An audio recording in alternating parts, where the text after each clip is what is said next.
Hello, divas and gentlemen, and welcome to the first Serious Saturday. If you hear noise in the background, that's my boyfriend. He's cleaning the kitchen. But I still wanted to film for you guys and keep my promise like I said I would. Now, this first podcast of Serious Saturday is going to be a little emotional. It's going to get a little raw. It's going to get a little real. So I hope everyone's ready and get your tissues because this might be a tearjerker. Might not be. But basically what I'm doing here today is giving you guys stories about me. I'm not ashamed. Like I told you guys, I'm an open book. And I'm going to let you guys know everything that you need to know about situations. Just situations. I put a few pictures on Facebook, Instagram, and Snapchat and asked you guys to give me questions about what I should talk about in my first podcast. And so here I am. And like I said, I'm an open book. I hope no one takes offense to what I'm talking about, what I talk about, my opinion on things. But this is just how I feel. Me as a whole, I feel like this. And I feel like I can discuss with you guys some of the most hardest things I've ever had to deal with. So let's get right into it. Being a single teen mom. How old was I? I was 15 when I got pregnant. I was 16 when I had him. I was by myself for literally the whole pregnancy. My baby father was not around. He never came around and probably doesn't plan on it. But yeah, so I was 15. I was lost. I couldn't believe it. I mean, I could believe it because that's what happens when you have unprotected sex. And when people sell you dreams and tell you that it's going to be one thing and it turns out to be another. That's what I couldn't believe. I couldn't believe that I wasn't pregnant. I believe that part because that's what happens. But I couldn't believe I was doing it by myself. That's what I couldn't believe. I couldn't believe that everything I thought it was going to be, it was the complete opposite. It was nothing. Literally. Nothing. Like, here I am, 15, in high school, going through the things that I already go through in high school, being bullied, being talked about, being picked on. On top of going through that, I also have to go through this, me being pregnant with a living form, and I have to do it by myself. Thank God for my mother, my sisters, because I don't think I would have survived going through that alone. I felt alone. I wasn't completely alone, but I felt alone.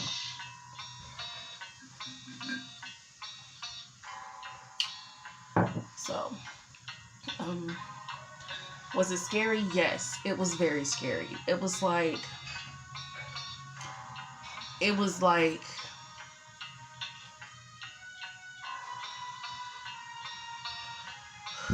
It was hard.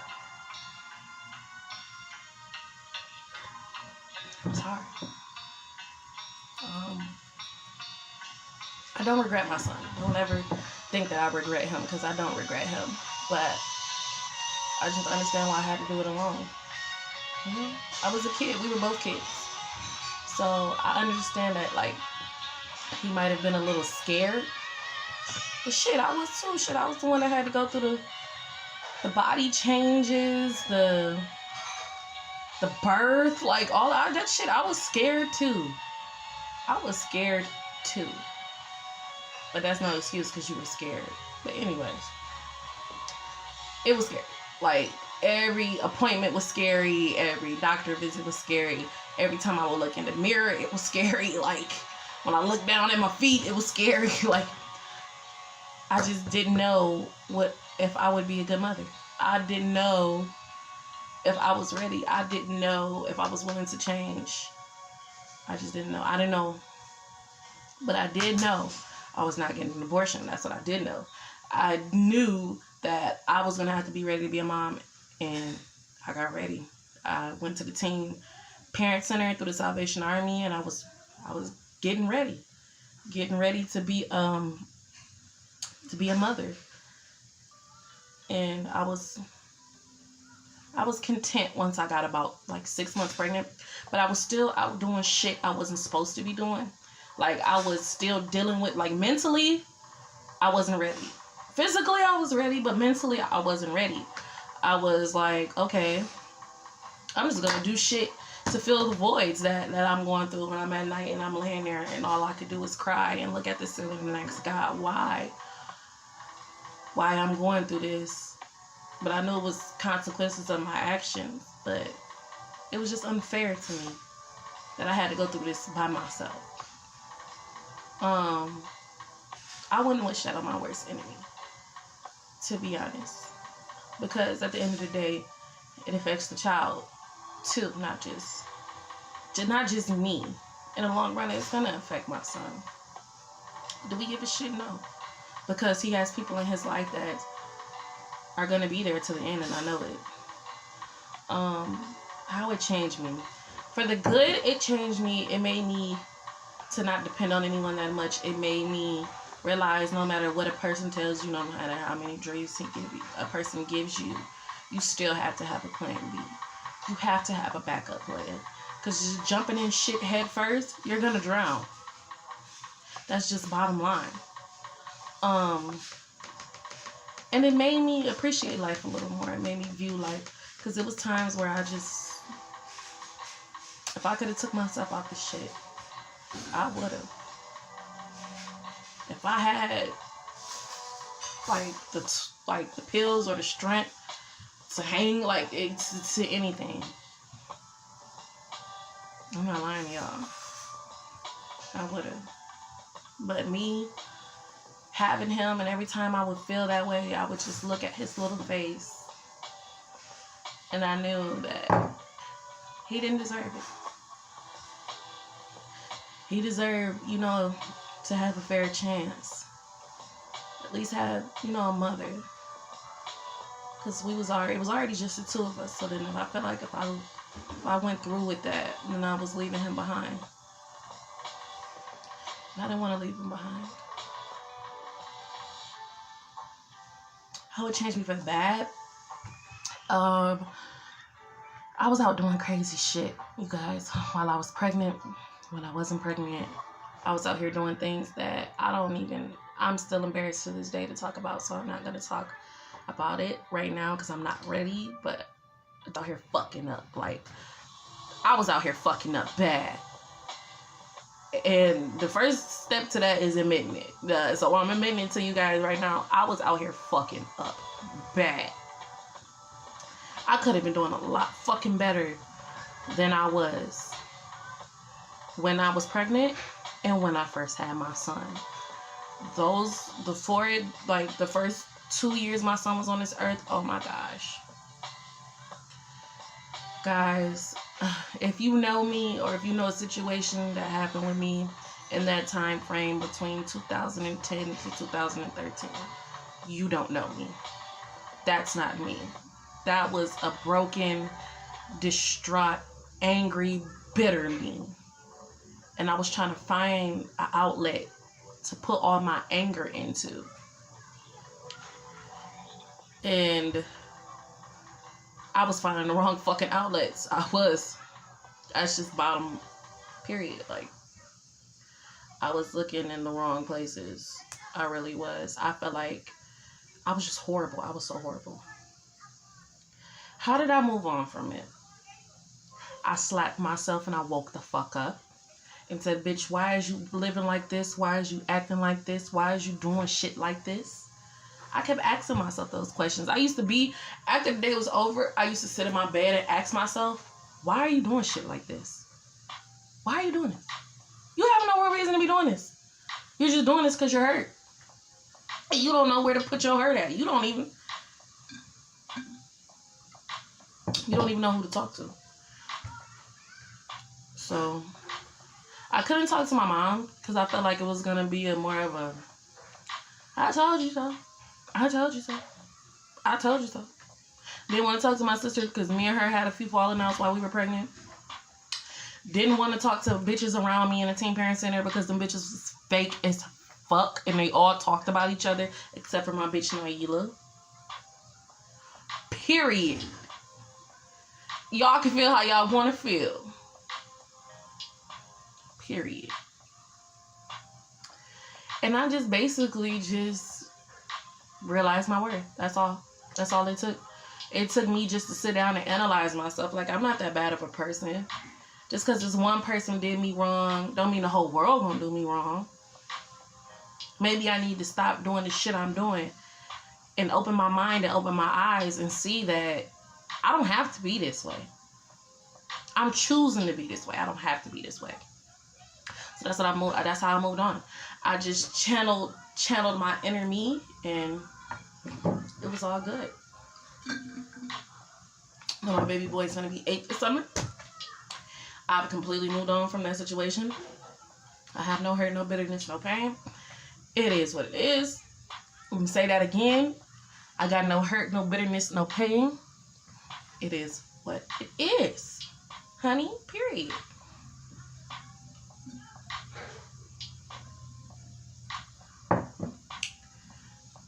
Now, people can say what they want about me, but I'm never hurt. I just know one thing and two things. It takes two to make a child. I didn't make my son by myself, so I'm not going to pay for it by myself. And that's just bottom motherfucking line. Take it how you want. Okay, we can move on to the next topic now, because I know that one's going to hurt a few feelings. But anyways, on to the next topic is relationship abuse. Guys, relationship abuse can come from a man or a woman. It doesn't matter if you're a man, woman, green, pink, orange, blue. It doesn't matter. Abuse is abuse, hands down.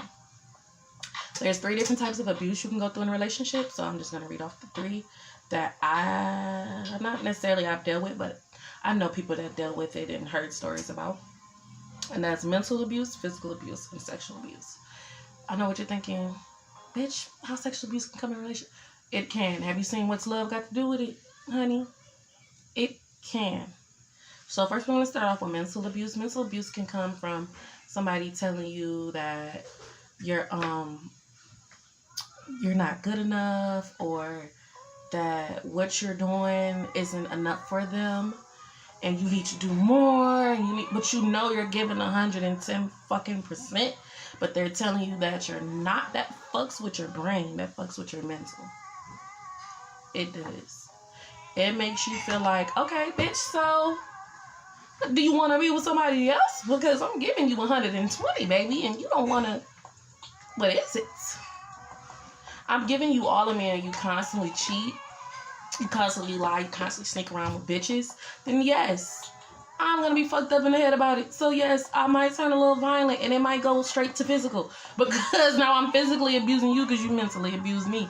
That's how that shit goes. Like, I know that's not how it's supposed to go, but that's how I react. I feel like, damn, I'm being attacked. Period. Like, that's how I feel. I feel like I'm being attacked, and that's because of situations that I went through growing up. High school and middle school, where people mentally are fucking picked with me all the time and had me thinking down on myself. So then when I got older, I just started beating ass. That's just what it was. It was just, I just started swinging. Because I felt like I was so quiet for so long, I let so much stuff pass. Not no more. I'm putting these paws on hoes. Period. That's just period. But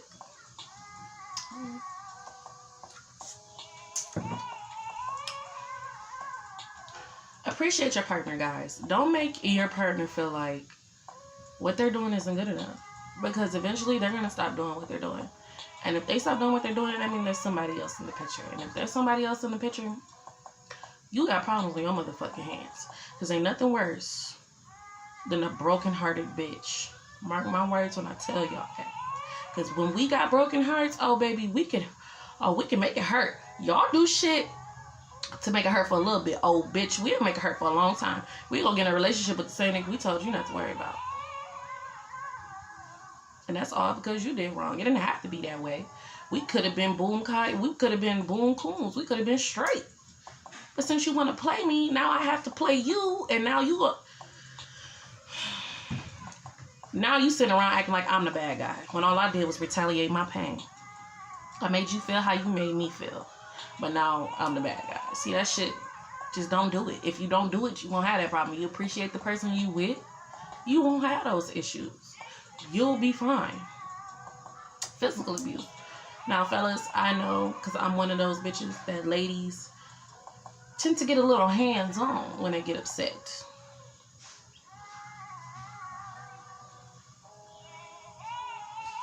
That's me, y'all. I feel like I can't get my words out. I need to hit.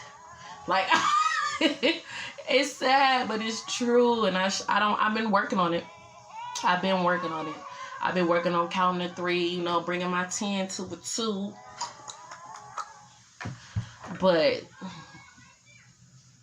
ladies, stop hitting on these niggas.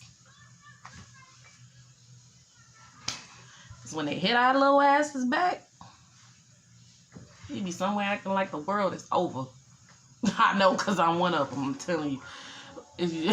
Ladies, keep your hands to yourselves. Because one, these men, some of them got built up shit inside of them that they cannot fucking control. And they will lash out and kill you. I've seen this shit. Will lash out and kill your ass. Not saying that justifying men hitting on women. No, I'm not justifying that at all. I think that is completely wrong. But for a woman to beat on a man, reflexes. Reflexes. That's all I can say is reflexes. Because I know if I get hit, my reflexes to hit back. I don't give a fuck who you are. So, men, there are ways to restrain your women without beating their ass. You can hold them down. You could leave. You could break up. You could just say, fuck it, I'm not going to put up with this. You could hold her down till the police come. You call the police. You don't have to roll around with a black guy. But that don't mean going around picking with us neither. Just because we women don't give y'all the right to mentally pick with us. Because bitch like me don't swing. And once I get to that limit, ain't no more talking. Ain't no need to talk. Sexual abuse. Fellas, no means no. Relationship or not, no means no. That's all I got to say about that. It's just no means no. Y'all hear what I'm saying? No means no. It doesn't matter if y'all in a relationship. It doesn't matter if y'all in the situationship. You're not obligated to fuck. You're not obligated to give your pussy up. If he continues to try to take it after you done said no, that's sexual abuse.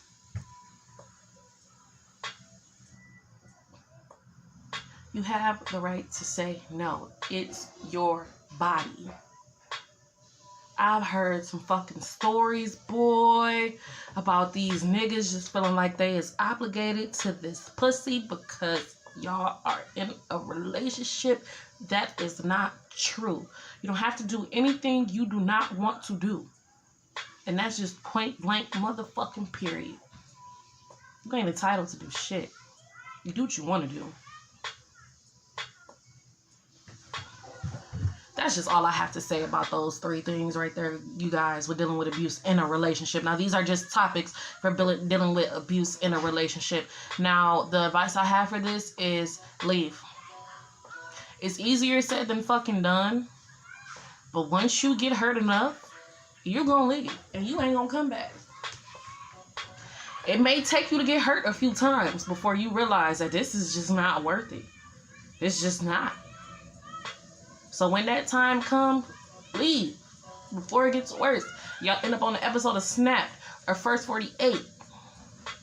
I watch that shit all the time. I see it happen all the time. What is that, true crime? I watch true crime all the time. I know how this shit goes. It doesn't just happen once and then he kill you. No, it's been happening, then he kill you. So just leave before it gets to that point. Get restraining orders. Get PPOs. Get a new nigga. Get a dog. I don't fucking know. Just leave.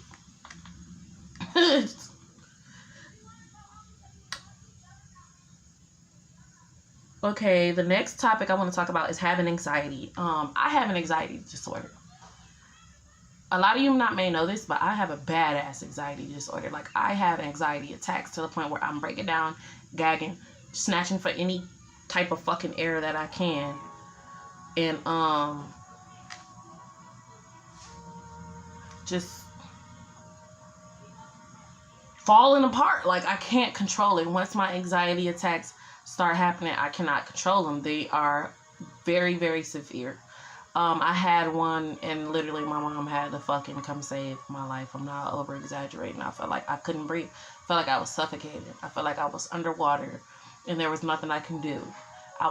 My breath was shortening by the second, and my dumb ass went and trapped myself in the bathroom, which is a closed area, which you're not supposed to do. You're supposed to open the window and get air. But my dumb ass went in the bathroom and closed it with the lights off, so I felt like I was really in a coffin. So with that being said, you guys, when you go through your anxiety attacks, I have a few tips to get you through these anxiety attacks. I know it may not work for everyone, but they've worked for me. Smoke weed. Get some fresh air. Don't ever go into a closed, confined area. Meditate. Pray. All of that. All of that goes into anxiety. Sometimes when I'm feeling like I'm getting a little anxious, I go into somewhere where no one's at and I pray. Sometimes it might be the bathroom. It might be my little area that I'm in right now. A lot of people don't know that, but once I feel my anxiety coming on, sometimes I just pray. And I focus on something different. That's another way. Focus on something different. Find a hobby, an activity that you want to do, and do it. Once you do it, you be like, damn, what was I just mad about 5 minutes ago? Like, that's what I do with my channel. When I feel like that, I get on YouTube and just get searching. Everything around me is gone. All I am is just me and my phone, me and YouTube. Like, that's how I sometimes deal with anxiety, because that shit is no joke. It feel like it's taking over your body. It's like a whole nother something is taking over your body, and there's nothing you can do about it but let it take over. You guys, anxiety is no joke. Make sure y'all meditate, pray, try to keep your stress levels at a low, burn sage, all that good stuff. Just find your inner peace. That's the biggest thing. Just find inner peace. Once you find inner peace, you can control your anxiety. You can control your anxiety. Because now I know whenever I feel like I'm getting worked up, I know exactly where to go, what to do to stop it from getting to the point where I'm going to need medical attention. Because it's got to that point before. But yeah, I have anxiety. Bad. I'm going to have anxiety uploading this damn video. I am. Because I know it's not the best. I know I may have dragged on a few topics, but like I said, I'm working on it. It's getting better and better and better. And I think this is better than the first one. I'm a little bit more comfortable with you guys and talking to you guys. So, yeah. Embracing yourself, you guys. This is the last topic before I end this video, because we're at 22:59 right now. And embracing yourself. This is what I have to say, ladies. Find what makes you happy. If you want to wear fucking pounds of makeup, wear pounds of makeup. If you want to wear weave to your ass, wear weave to your ass. You want to get a BBL, get a BBL. Do whatever you feel like you should do to make yourself feel better. Because when I didn't feel good about myself, I was out here catfishing people with fake pages on some dumbass shit. Yes, I was. I'm not scared to admit it. With a few people pages that I live in Grand Rapids with me. I'm not going to say their name. I'm not going to expose myself like that. But yes, I've done it. I'm not proud of it. I'm not proud of it. Every time I did it, I fucking backed out of that shit. I told on myself eventually. Like, I can't express to you guys how fucked up it made me feel doing that, but how good it made me feel at the same time. I don't know if that makes sense. Because at home, I was invisible. I didn't have no one. I was alone. I felt depressed. And it was times where I felt like offing myself. But when I would do the fake pages, it was like, okay, motherfuckers love my personality, you know? So it's not, it's not, I don't know how to explain it. It was just like, okay, people love my personality now. I just gotta get the looks to go with it. And I'll be fine. But I wasn't ugly. Well, not in my eyes, I wasn't. I was just, I don't know. I don't even know. I don't know. Because nobody ever said shit to my face, so I wouldn't even know why nobody fucked with me like that back in the day. But they do now because they be all in my motherfucking DMs. Every nigga that I liked in middle school, high school, be in my DMs to this fucking day. And I'm not over exaggerating. So with that being said, embrace yourself, ladies. Take yourself how you are. Don't let these motherfuckers in society tell you you ain't that bitch because you're not a size 2. Because you ain't light-skinned. Because your hair ain't to your butt. Because you wear weave and makeup.